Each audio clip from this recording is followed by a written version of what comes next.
এই যে ক'ৰবাত কিবা এটা দেখোঁ আৰু অনুভৱ কৰোঁ, তাৰ পৰাই আৰম্ভ হয় মোৰ কবিতাৰ যাত্ৰা। হাতত কলমটো তুলি লৈছোঁ, নাজানো কি লিখিম, কিন্তু কিবা এটা যে লিখিম সেয়া কিন্তু খাটাং। কলমৰ নিবেৰে নিগৰি নিগৰি শব্দবোৰে প্ৰাণ পাই খিলখিলাব আৰু গৰ্বত ক'ব আমি একোটা কবিতা।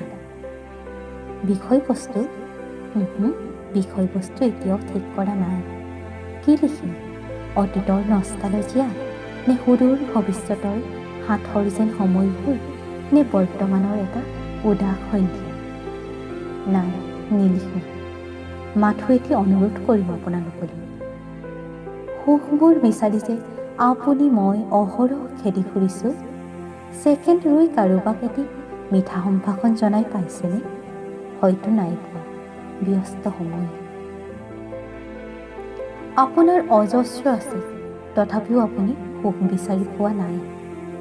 কেতিয়াবা ভোকাতুৰজনক উদৰ পূৰাই তেওঁৰ মুখত এটা মিচিকীয়া হাঁহি দেখি পাইছেনে? তাতো কেতিয়াবা সুখ বিচাৰি পোৱা যায়। মোৰ চহৰৰ কত বাই ভনী আজি ধৰ্ষিতা, নিদিব সিহঁতৰ ফুল কোমলীয়া যৌৱনক হেতা পৰিব, কাতৰ অনুৰোধ মোৰ।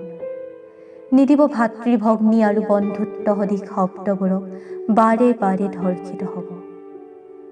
কত ৰাতি বৃদ্ধাশ্ৰমত উজাগৰে চকুলো টকা সেইগৰাকী বৃদ্ধাৰ পেটৰ পোনাটোলৈ মোৰ অনুৰোধ। নিদিব তেওঁৰ চকুলোৰে আঁচল তিতিব, যি মাতৃৰ আঁচলত ধৰি আপোনাৰ শৈশৱ সোণোৱালী যৌৱনপ্ৰাপ্ত আজিৰ বৰ্তমান। অজুহাতবোৰেই তাৰ পৰিচয় হৈ ৰোৱা ভৱিষ্যতটোৰ সৈতে হেতালি নেখেলিব। সেইসকল লোকলৈ অনুৰোধ, যি ৰাস্তাৰ দাঁতিত কি কৰুণভাৱে দলিয়াই থৈ যাব পাৰে সেই দেৱশিশুটি।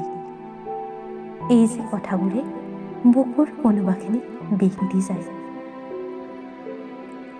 আপুনি মই জীৱশ্ৰেষ্ঠ প্ৰাণী, মাথো কথাষাৰ উনুকিয়াই গপত গংগাটোপ হৈ থাকিলেই জানো হ'ব?